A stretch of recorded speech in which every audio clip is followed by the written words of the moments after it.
Hi, I'm a media student from NTU. So I just want to ask, much has been said about the partisanship of the mainstream media in Singapore by several of the panelists. As opposition, what are the main challenges you face in dealing with our journalists? And in the view of all the parties, what should be the role of the media in Singapore society?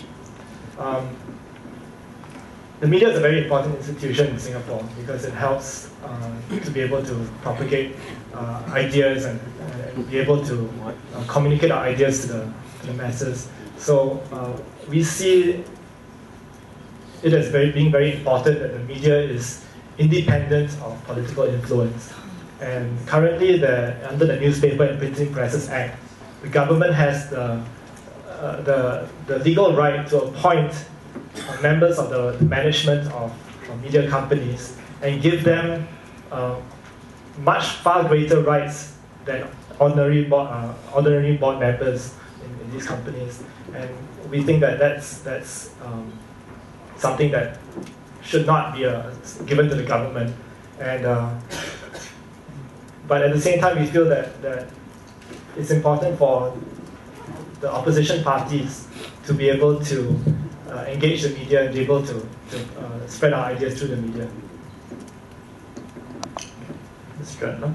Yeah. Well, the Reform Party believes in abolishing restrictions on freedom of expression. We believe in a free marketplace in ideas, and that liberty and progress prosperity go hand in hand. In fact, it's indispensable if Singapore is to advance as one of the first-ranked of advanced nations. So we would like to abolish the present system of controls, particularly the Newspaper and Printing Presses Act, but also lift most of the restrictions on the television and radio broadcasting to encourage the development of a free media. Thank you. Mr. Chiang, on press freedom. I think the press is a very important institution in Singapore, but it has to serve its purpose, not serve the masters.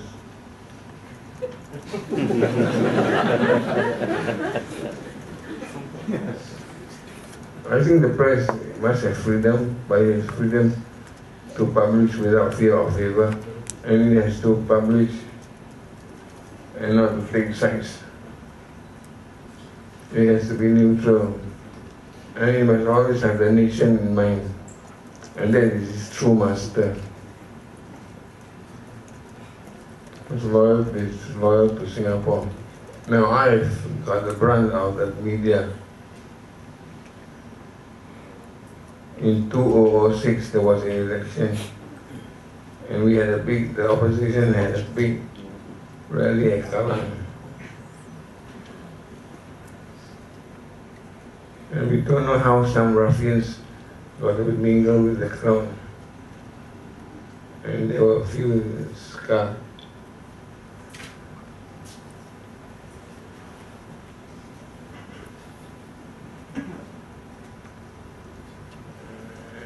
A fist fight erupted, and photos of course were taken. And the next day, it came out headlines, opposition riot.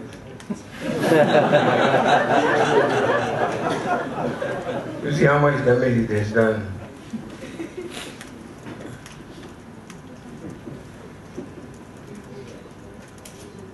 So in Singapore, I'm afraid the media is not neutral. It is leaning to one side. We know which side it's leaning to.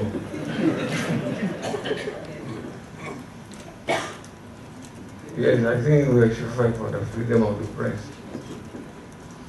And I think you youngsters who are putting writing should send more letters to the forum page and point out the unfairness of the press.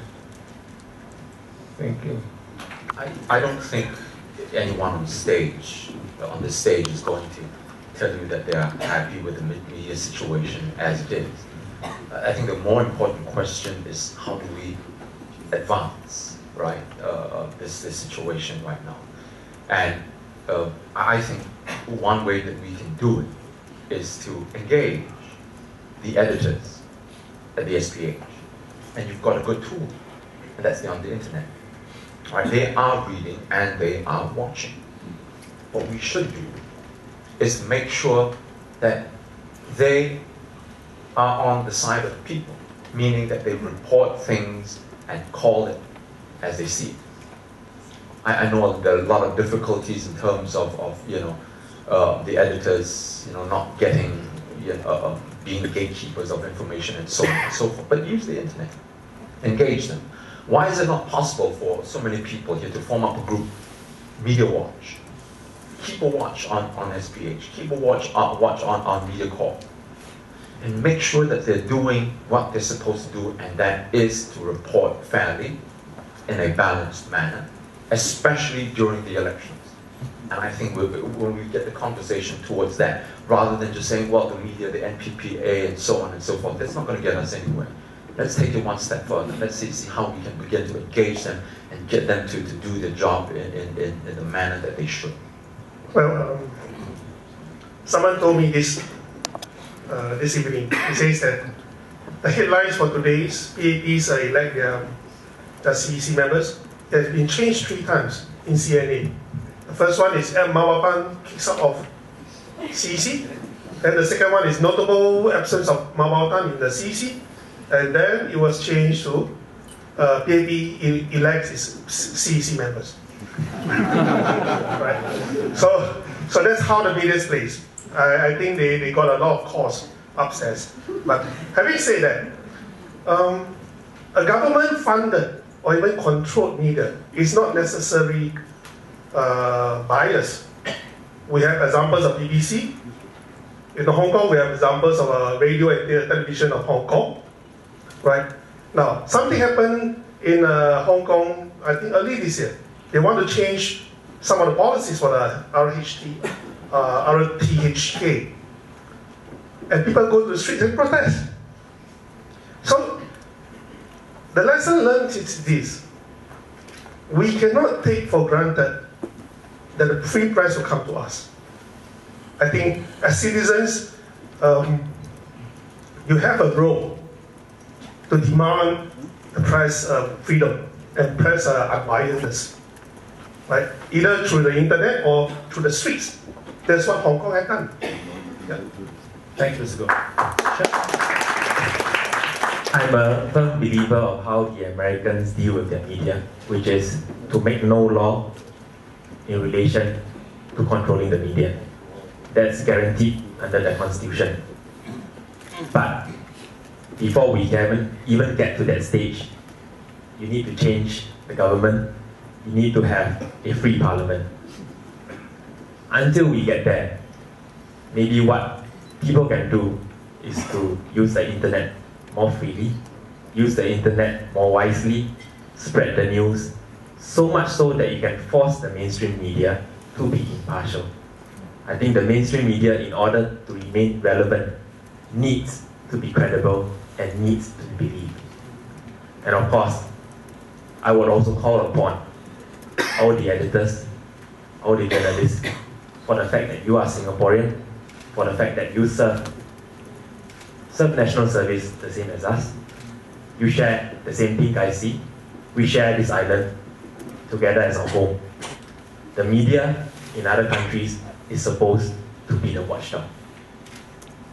And that is the role that I hope the media will rise to in time to come. Thank you. Thank you.